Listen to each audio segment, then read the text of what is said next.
This is Andi Purewal for Boxing News. I'm joined by Dillian Whyte here in Saudi Arabia. Dean, we've just seen Moses Itauma stop Dillian inside a round. For Moses' behalf, it was unbelievable. For Dillian, it's not something we've seen before. What do you make of that? This is what we said all week in terms of the early rounds. Dillian needed to be defensively sound early, and from where I looked, it wasn't there. Obviously, he got caught with a shot a little bit behind the back of the head, but we always knew Moses was going to be dangerous early.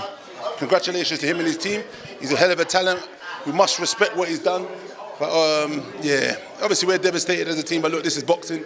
And like I said, I just believed if Dillian was able to set out his still and keep his defense and himself higher, move a little bit early, I felt there was opportunity to hold early. There was an opportunity to take a knee before it got to that.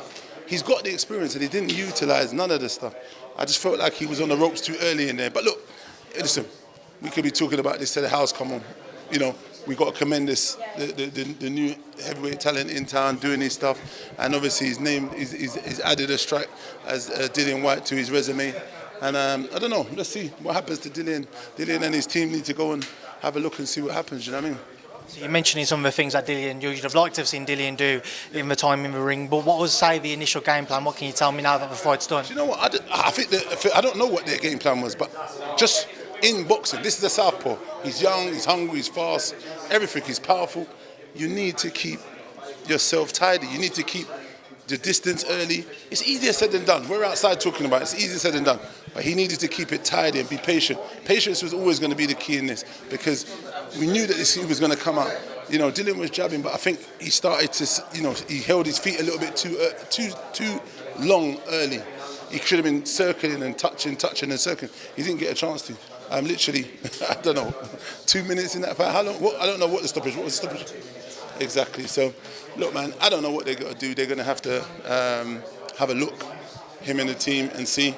But like I said, I always thought it was going to be a dangerous fight fighting someone who's 20, the new, hungry, one of the best talents in the UK's got. It was always going to be against him. But he looked in tremendous shape, and I believed he would have been able to put on a performance. But look, we've been all proved wrong, and I'm a man, and I can say, look, with my hands up, look, we got it wrong on this one, and credit to them. I know literally the fight's only just ended, but there's going to be a lot of talk about will Dillian continue or not.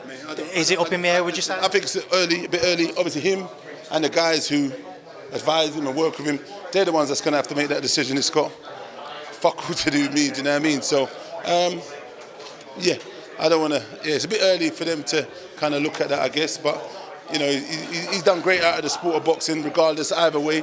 And it's obviously someone who served and had some great nights in boxing to continue, you know, went out like that. It's a bit a pill to swallow. So he's got to look at how, you know, the land lies and assess where he wants to go. Yeah. Just a final one from me, Dean. A few people over social media suggested Dillian might have been carrying an injury going into his fight in his leg. Can you tell me that's the case? Well, it is what it is. Listen. It's not for me to say, and we're not going to go into, it is what it is. If you're a sharpshooter and you've got good vision, it is what it is, you know what I mean? But look, I want to say big shout out to my sponsor, man, LondonDeliveryNetwork.com. Big those guys up. Love Black Box Global, as always. Thank you very much for your time. I appreciate that. Thank you. Safe travels home. Same to you, my brother.